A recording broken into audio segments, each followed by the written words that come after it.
Selamat malam semuanya, ya ini FTOK edisi 13 Juli 2025. Seperti biasa, malam ini kita akan berikan update market IHSG dan juga membahas ide-ide yang masuk di kolom komentar FTOK edisi terakhir hari Kamis. Oke, ada beberapa yang masuk di kolom komentar, konsultasi yang masuk. Terima kasih untuk Bapak Ibu yang sudah memberikan ide. Kita akan coba bahas satu persatu sesuai dengan permintaan. Baik, kita mulai dari IHSG ya. Sebelum saya mulai, silahkan bagi Anda yang belum subscribe, silahkan subscribe. Dan yang sudah merasakan manfaat dari FTOK, dukung kami dengan klik like. Hari ini hari Minggu ya, seperti biasa ada stock call. Jadi sesuai dengan stock call minggu ini ya, IHSG sudah mencapai target pullback resist 7047. Ini adalah neckline dari double top sebelumnya, yang seharusnya ini adalah target pullback atau kenaikan. Ada potensi untuk reject di area ini dan berpotensi melanjutkan wave C, di mana wave C di sini kita perkirakan masih berada di 6.500 ya. Jadi dalam rangka pullback ini, momentum pullback ini bisa dimanfaatkan sebaik mungkin untuk memperbaiki portofolio, untuk merampingkan portofolio apabila mungkin portofolio Anda adalah kondisinya sedang over position ataupun over diversifikasi, bisa dimanfaatkan sebaik mungkin momentum rebound ataupun pullback kali ini. Seperti itu, jadi sesuai dengan stock call ya. Kita masuk ke pembahasan saham yang pertama.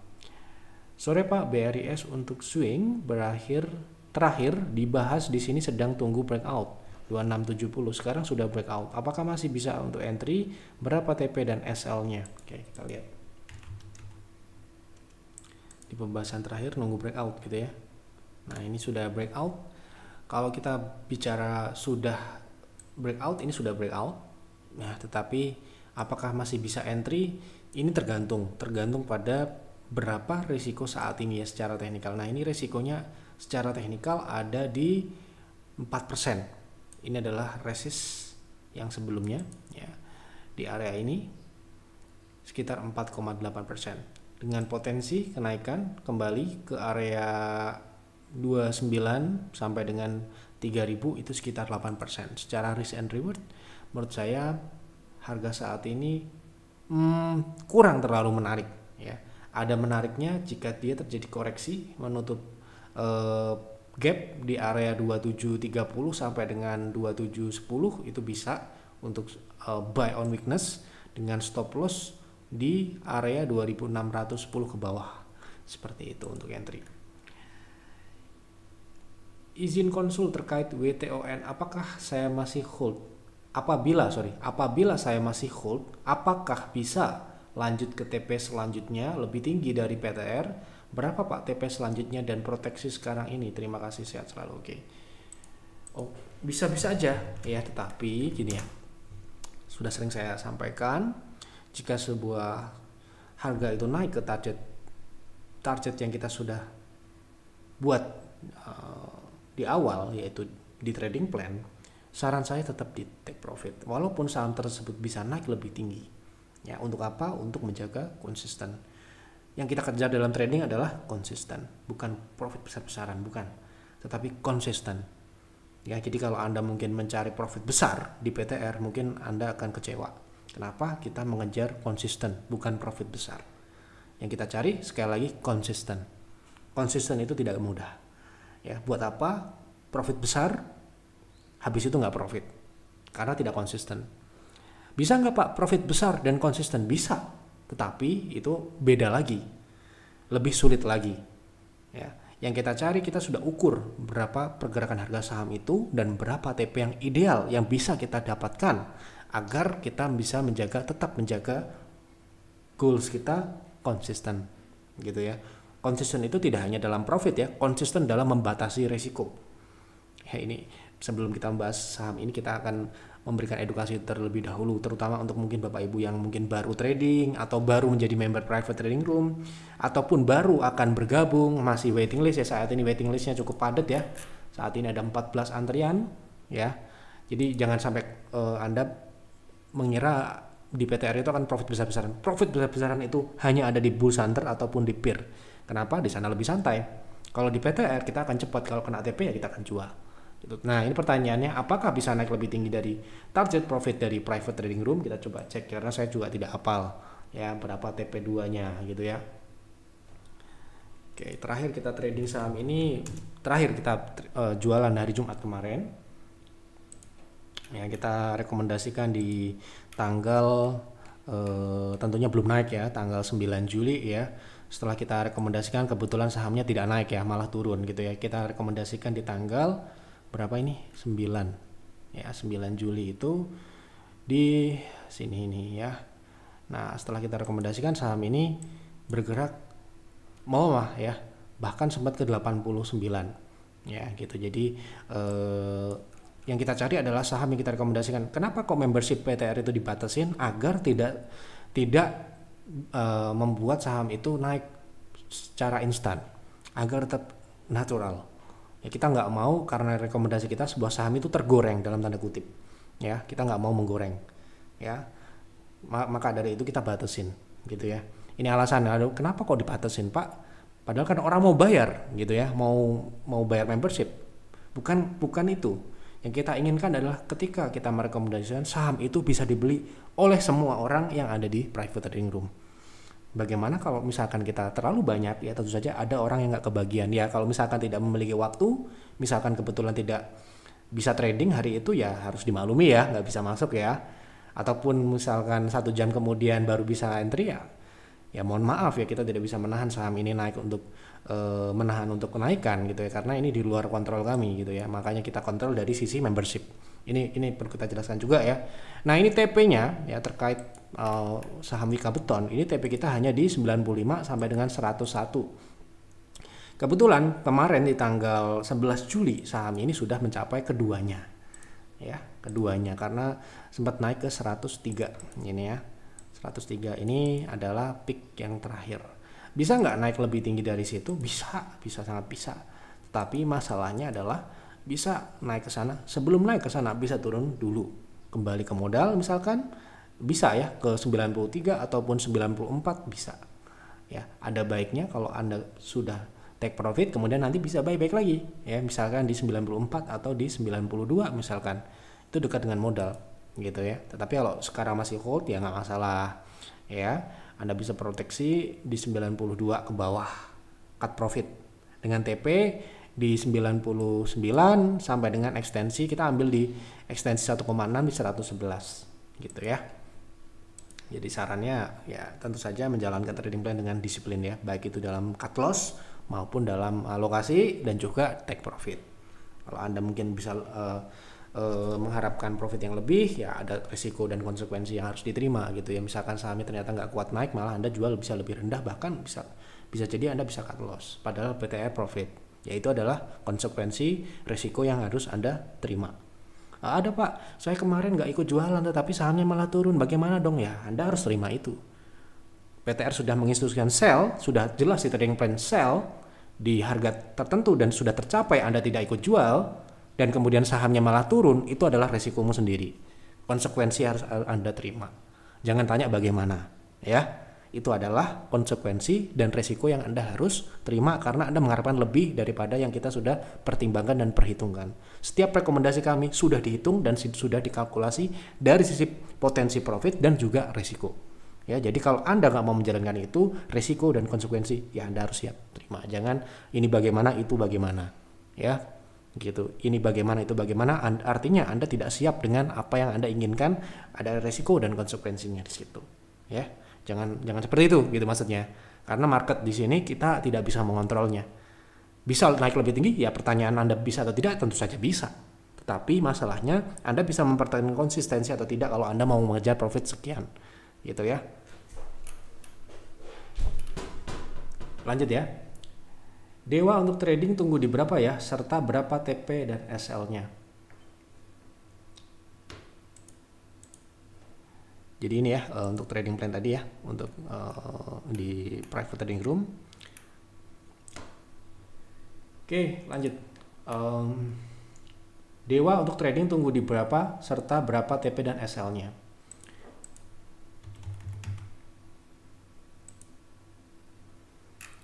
Oke, ini ya ABC. Jadi untuk trading saran saya nunggu di area 171 sampai dengan 167 dan itu dilihat dulu ya, jangan dibeli dulu ya. Dilihat dulu, kalau dia kuat ya bisa dibeli, tetapi kalau masih turun tunggu di bawah lagi karena B ya di lebih rendah dari 0,6. Jadi ini bisa lebih rendah dari A. A di 166, berarti ini bisa saja di 1,2160 atau di 150-an. Jadi masih menunggu. Siang Pak F, kalau saham IOTF buat swing best buy di berapa dan TP serta SL-nya di berapa?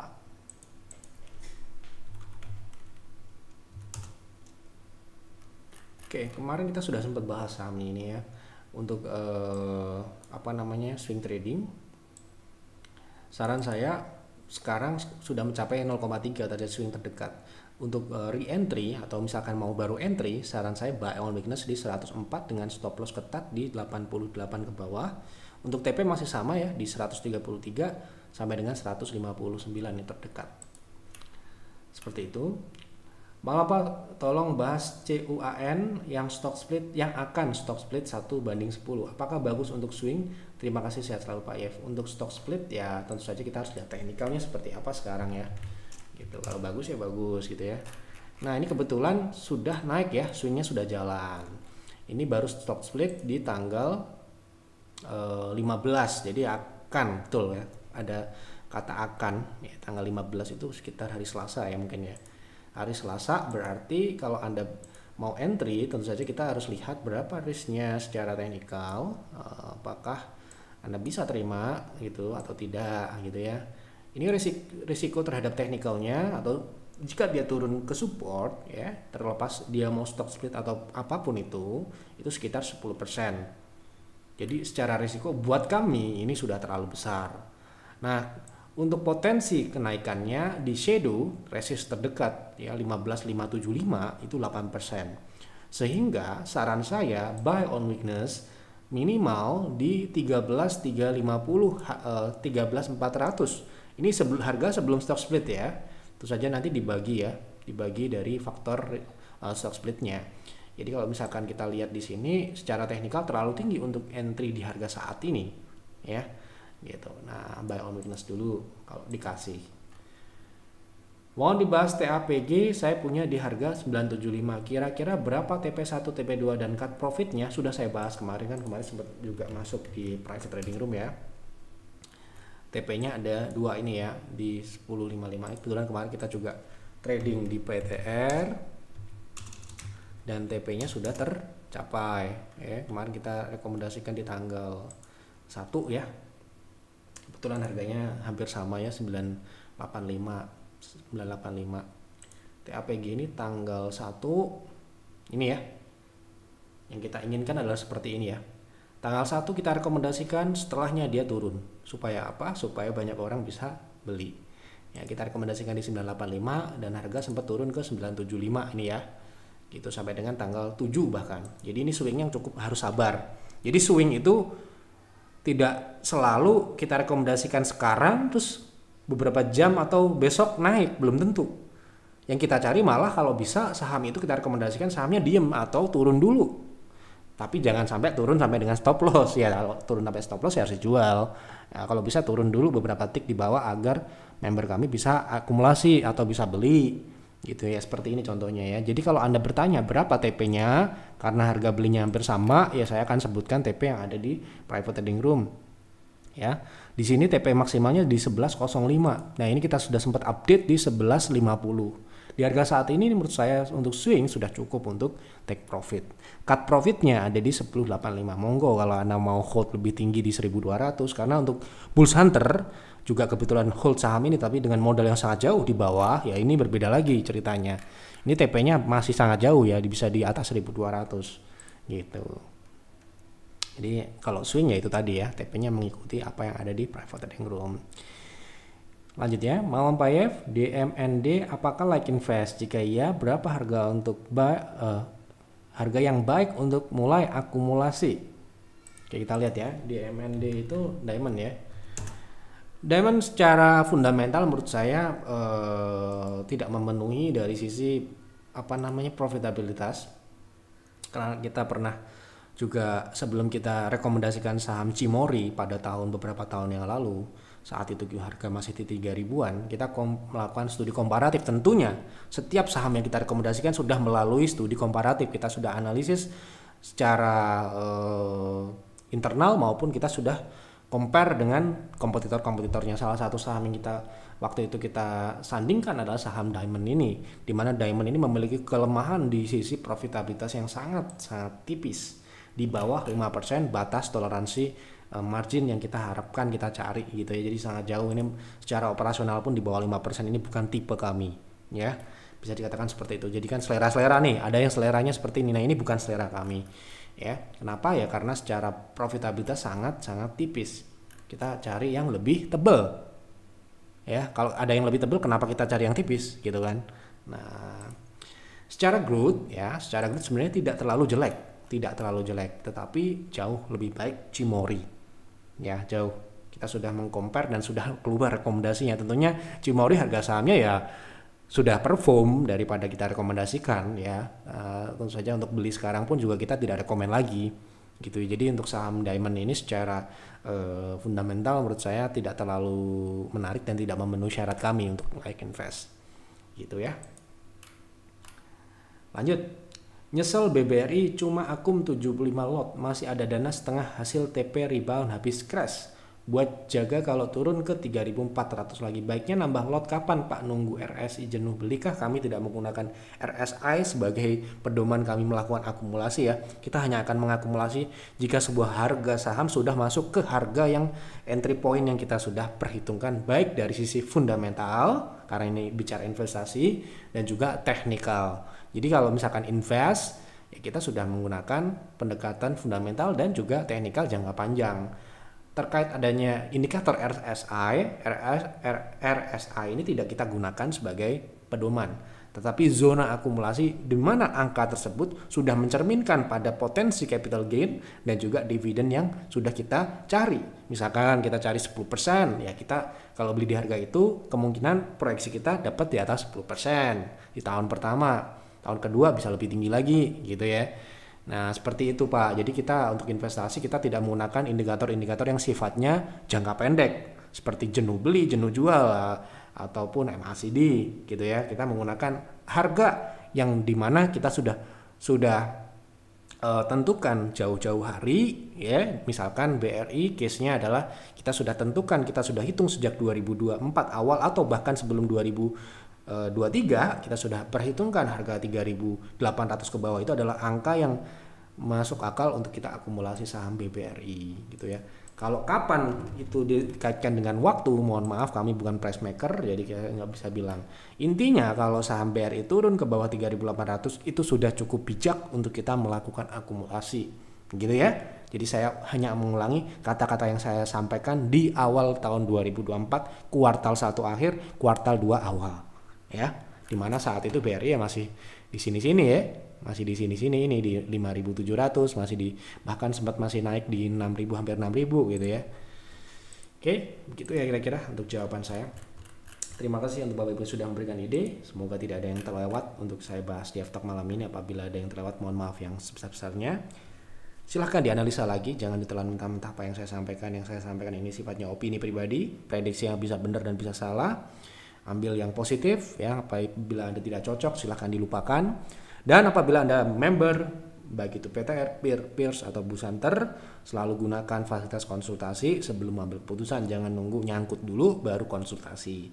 Ya, itu saja yang dapat saya sampaikan. Mohon maaf apabila ada salah kata ataupun salah penyampaian. Selamat malam dan selamat beristirahat.